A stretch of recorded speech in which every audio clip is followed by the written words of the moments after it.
This is today's Bible reading.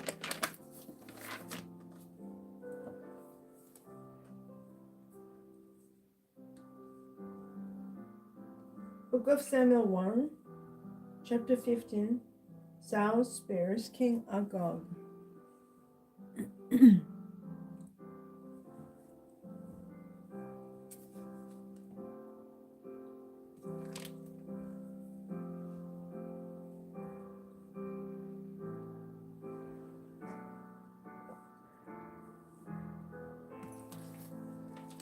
Samuel also said to Saul, "The Lord sent me to anoint you king over his people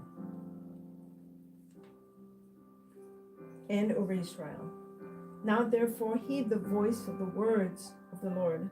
Thus says the Lord of the hosts, I'll punish Amalek for what he did to Israel, how he ambushed him on the way when he came up from Egypt.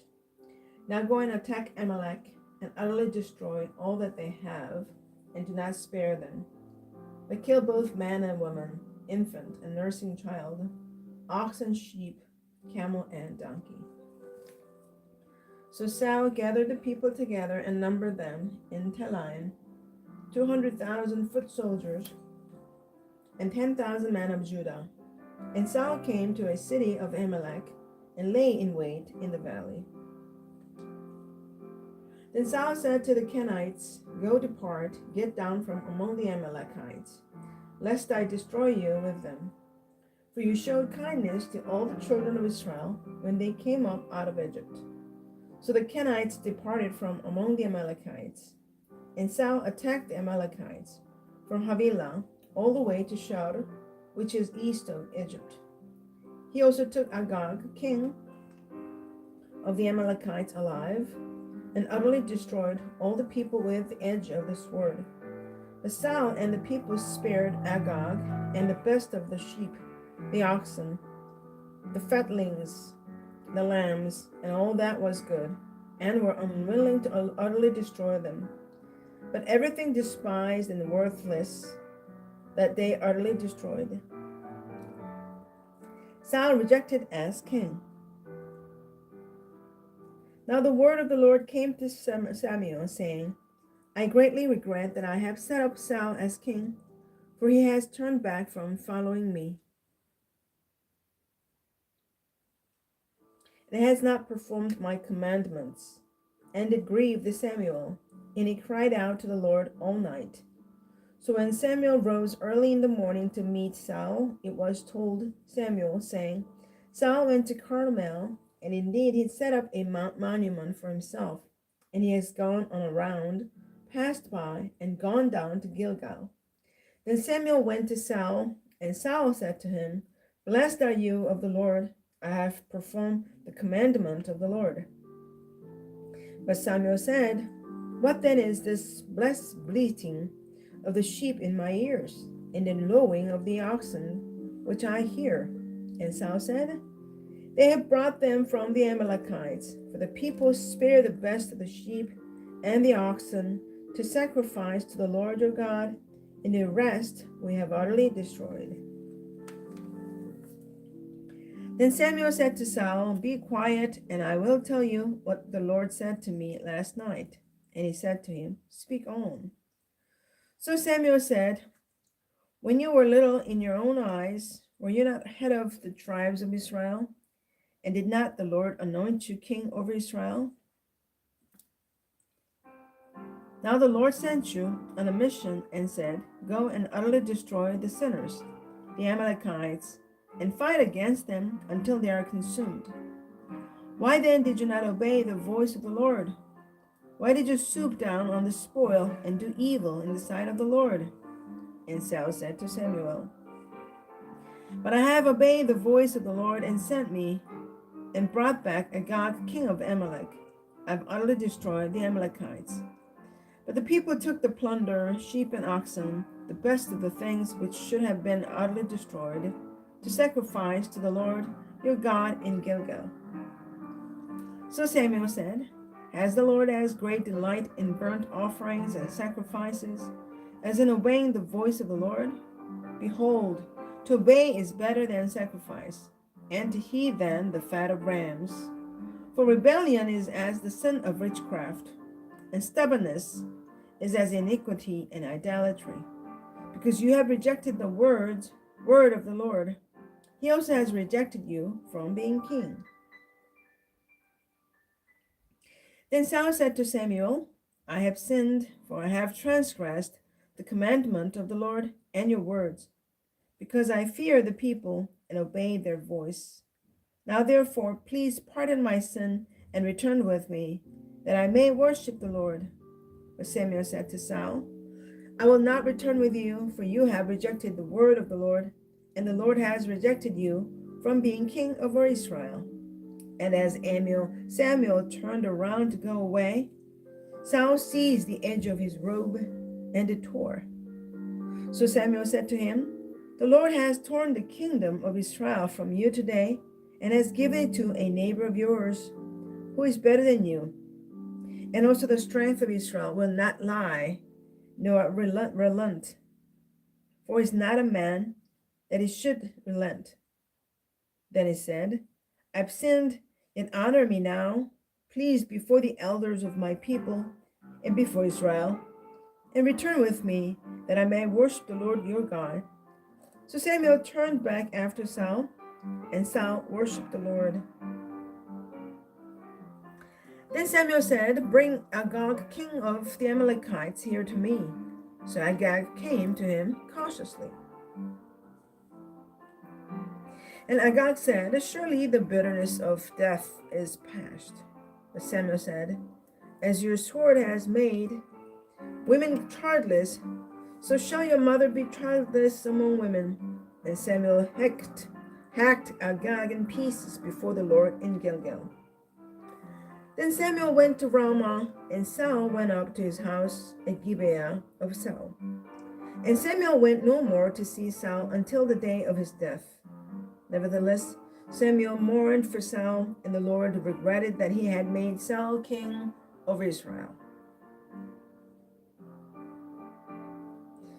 Chapter 16. David anointed king.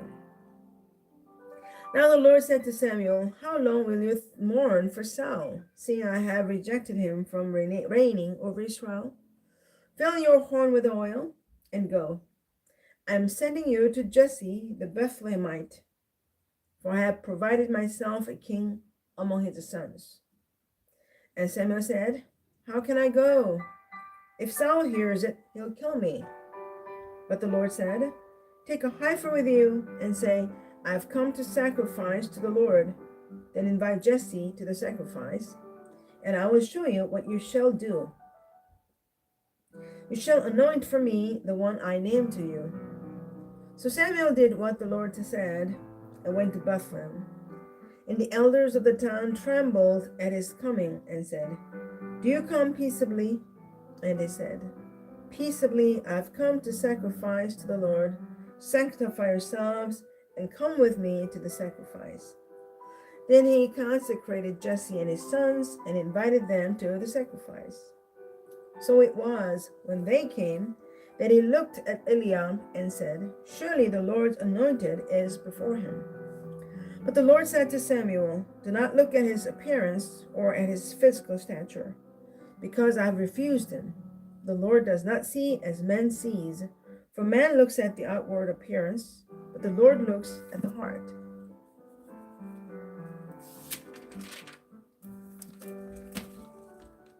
So Jesse called Aminadab and made him pass before Samuel, and he said, neither has the Lord chosen this one.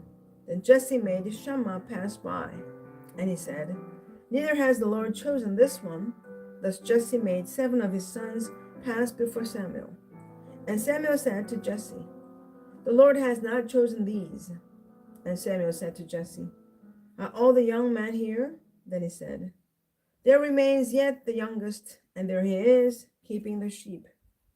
And Samuel said to Jesse, send and bring him, for we will not sit down till he comes here. So he sent and brought him in. Now he was ruddy, with bright eyes, and good looking. And the Lord said, arise, anoint him, for this is the one. Then Samuel took the horn of oil and anointed him in the midst of his brothers, and the Spirit of the Lord came upon David from that day forward. So Samuel arose and went to Ramah.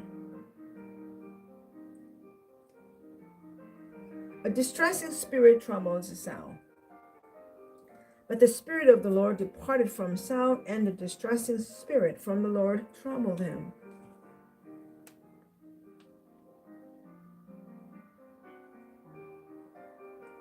And Saul's servant said to him, "Surely a distressing spirit from God is troubling you.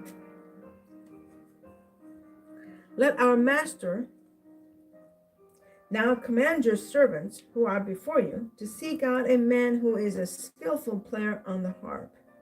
And it shall be that he will play it with his hand when the distressing spirit from God is upon you, and you shall be well."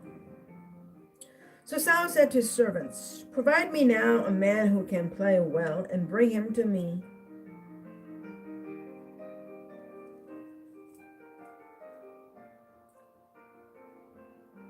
Then one of the servants answered and said, "Look, I have seen a son of Jesse the Bethlehemite, who is skillful in playing, a mighty man of valor, a man of war, prudent in speech, and a handsome person, and the Lord is with him." Therefore Saul sent messengers to Jesse and said, "Send me your son David, who is with the sheep." And Jesse took a donkey loaded with the bread, a skin of wine, and the young goat, and sent them by his son David to Saul.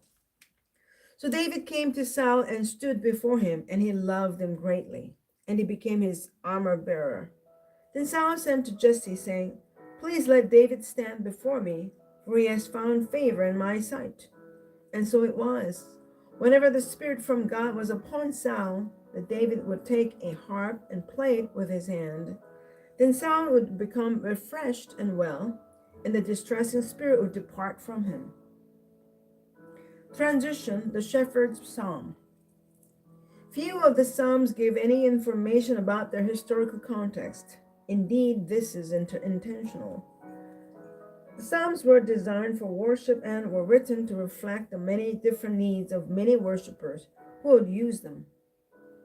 The origination of the Psalms in worship makes it difficult to place them in chronological order.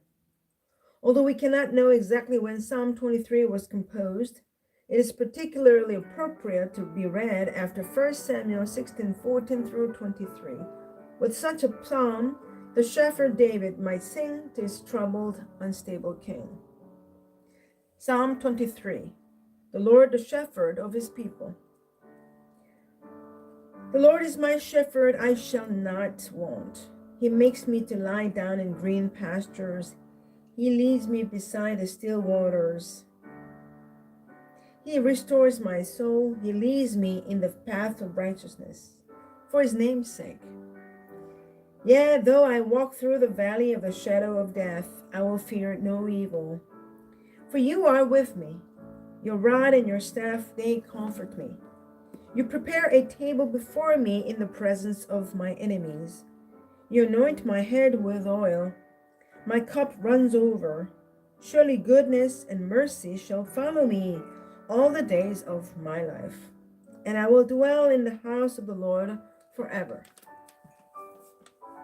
Transition: David in Saul's court. David's arrival in Saul's court as magician and armor bearer is followed immediately by a second arrival, this time as the boy slayer of the Philistine giant. Though some details of these two accounts are puzzling, such as why Saul does not seem to recognize his own armor bearer, the two arrivals are appropriate to David's character. He will always be remembered as both a great warrior, the Lion of Judah, and as the sweet singer of Israel, the man after God's own heart. Saul's and David's victories over the Philistines gave heart to Israel, but the Philistines continued pressing inland. Saul would spend the rest of his life at war with them. That strain, along with his jealousy of David's popularity, helped to overset an already troubled mind. Amen. This is the end of the Bible reading today. Thanks for joining me. Have a great day. God bless you. And see you tomorrow again.